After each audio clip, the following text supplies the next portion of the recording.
I'm in the middle of a capital raise. So when investors want something and they're hot to trot and they want to write a check, I got to get them what they need. So I'm back to back to back right now. So I'm closing up a round. That's the life of an entrepreneur.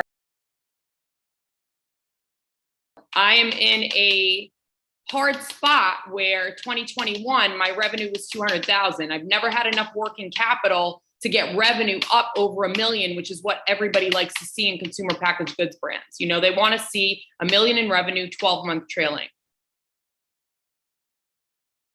It's finding a needle in a haystack, which is high net worth individuals that believe in the proposition and believe in me and that I can pull it off, you know? So it's not easy. I'm named after my grandmother on my dad's side, which is, you know, quite traditional in Greek families, right? I was the firstborn, and the name is Ephemia. So Effie is short for Ephemia. So EU at the beginning of any Greek word means well or good. So like Eucharist, Eucharisto. Themos technically means like memories, so good memories. Or when you say someone is epthymos, it means that they are a generally kind of like happy person. The experience of discovering Mastiha liqueur as an adult was literally such a Eureka moment for me. And the fact that we have this amazing thing in Greece that's been around for 3,000 years that nobody knows about, you know, really outside of Greece, that's never been mass marketed outside of Greece, to me is, you know, a huge motivator. You know, I was working in the spirits business. I've been in it for 20 years now. And there was a point, you know, when I was actually living in San Francisco, that a lot of the big companies started to hire brand ambassadors, you know? And so when I worked on Metaxa, it was like such a point of pride for me to be like representing Greece in the entirety of the United States, right? And then I discover this product that nobody knows about, and I believe should be a staple on every single back bar. You know, the same way you find a bottle of Campari on every bar, there should be a bottle of KLEOS Mastiha on every bar. Like, I am determined to make this happen. I will make this happen. I am making it happen. So there's that. There's like a general, you know, sense of pride for our country. And, you know, also wanting to change the perception of our country. We're not just like oppa, breaking plates, flaming saganaki, the kitschy cheesiness that, you know, sometimes is the idea that people have of Greece. We have so many amazing ingredients and, you know, agricultural products that I believe deserve a global stage. My mom was one of those people that in the beginning was literally like, even with training, oh, you know, all these scholarships and you're working in the gym. And then when I started off with KLEOS, I went home and slept on her couch. And it was like, oh, you know, like, you can't even make a bed. You're not a nikokira, this, that, and the next. Like, you know, just criticizing little things and really wondering, like, could I financially sustain myself? Because obviously I couldn't if I was staying with her, right? So in her eyes, this whole thing was like a big failure, and what the hell was I doing, right? And my relationship with my mom has changed so much, even throughout the short past 5 years, where she's actually like probably one of the biggest believers in KLEOS now. And it's really heartwarming because she's always like buying bottles, telling her friends to buy bottles, and she's super, super supportive, which is awesome. Both my parents were immigrants. And so we went back growing up as kids a lot. And we would always have this experience of like, every time going to the Choreo, especially in my mother's village, because we would go in and it was that smell of stinking cheese, because my yaya would have the bags of cheese hanging in this like outhouse that we had, and then flies everywhere, and the katsikia to the right, you know, and it was this like just culture shock every time of like, ew, so gross. You know, we'd make my papu go get us pasteurized milk because my grandmother had like unpasteurized goat's milk. And we were just like, ew, gross. We're not going to have our cereal with that. So my papu was so cute. He always got us pasteurized milk and Cocoa Puffs, right? And then it was like slowly but surely every damn time. By the time we came back to the States, we were crying because we didn't want to leave Greece, you know? There's just, you know, it's funny. I mean, we're talking about entrepreneurship and like mega successful people. Look at like Martha Stewart. She's on a farm in Connecticut, right? Like so many celebrities that go out to like Idaho or whatever. It's insane that here we are in the United States, right? Chasing materialism. And then at the end of the day, you achieve this pinnacle of wealth to go back to exactly what we have and how we grew up in Greece, which is simplicity. We're from Peloponneso. So she dragged us to every ancient site, you know, and I'd come back. I remember when I was in 8th grade and we first started doing ancient history, coming back and I see the tomb of Agamemnon in my history book. I'm like, I was there. I was there last summer, man. That's like my people, you know? And yeah, I mean, being Greek is just, again, it's something that like, it's just like your heart beats in Greek, you know, it's like so deeply in your soul. You know, that idea of doing it all is also not realistic. And it's a tremendous pressure that women have. You know, we went from being stuck in the kitchen and housewives to like, now we got to be housewives and we got to work, you know, and we got to chase the big career and we got to break the glass ceiling. Like it's too much, you know? I mean, you know, I obviously studying multiple languages. Like I want to consider myself a citizen of the world. I consider KLEOS a citizen of the world as well, you know?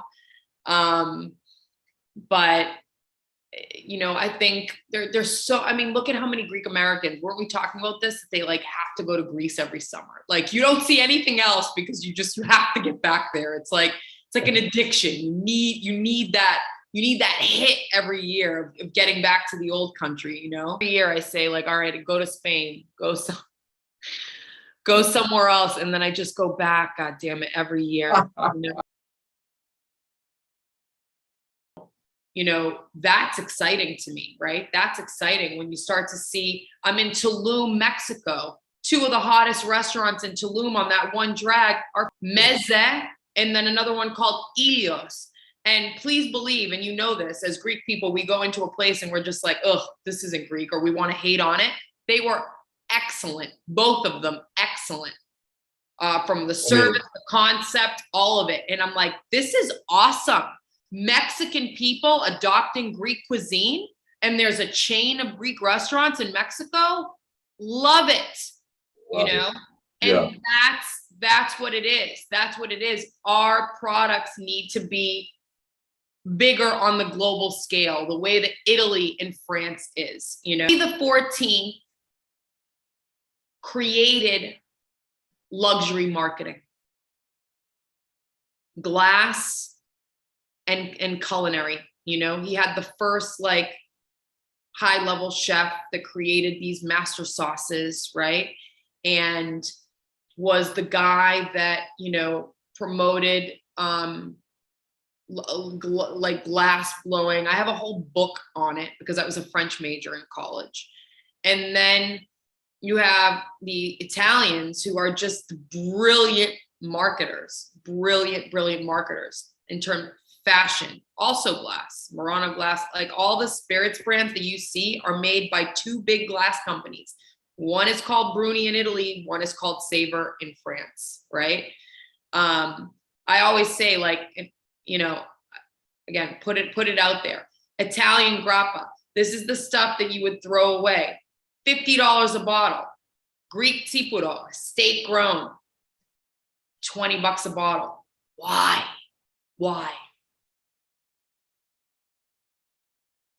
You know, a lot of times I see it with naming, you know, and I actually had this argument the other day where someone's like, oh, you know, the Greek wines are just so hard to pronounce. So I'll tell you, and this was a secret given to me by my very good friend, Steve Lutman, who used to work for Moet Hennessy for years, who started LeBlanc Cachaça and sold it to Bacardi. And because when I was initially, you know, creating the label for KLEOS, you know, you see Mastiha is the proper transliteration for the word. The word is Mastiha in Greek.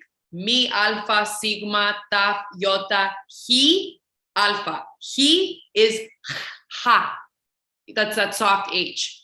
But then you see mastic, you know, mastic liqueur. So that's not the correct transliteration, right? And so I said to him, should I do mastic because it's just easier? And he's like, no, go as authentic as possible.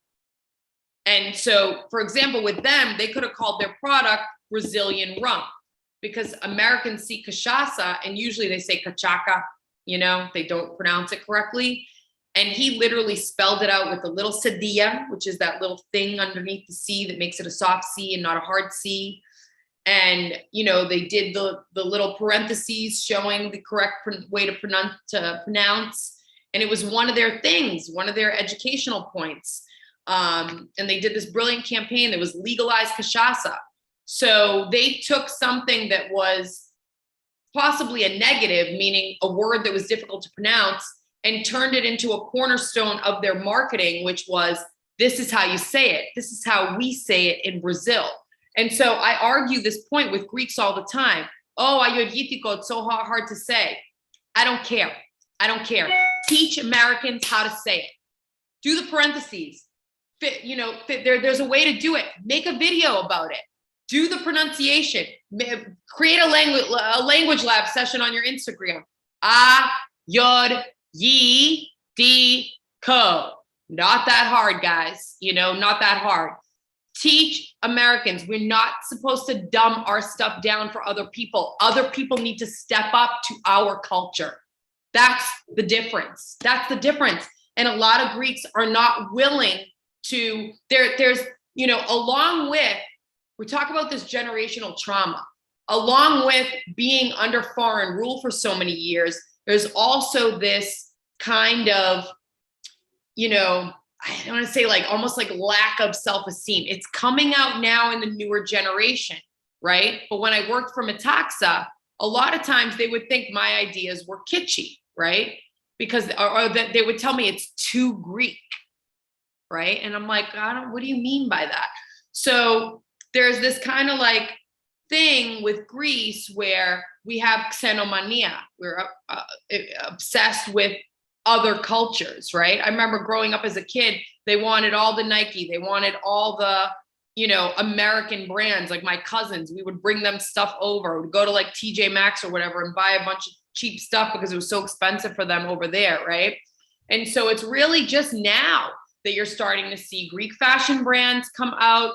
There's a slew of Greek spirits that are coming out. This is like a wave that's happening where you're kind of like, yeah, finally, man, like this is true Greek pride, right? Not this kind of false hubris where we're kind of proud, but not so much, where we're proud enough that we're Greek, but we want to, you know, we want to change the way we say our ingredients or whatever it is, because we have to dumb it down for a consumer. Like, oh, because is Greek more difficult than like Chinese or Japanese? Like Chinese, Japanese, Peruvian, all these cuisines, you go into these restaurants, the menus don't say, you know, an American terminology for a word. Ceviche is ceviche, you know, Americans had to learn it, right?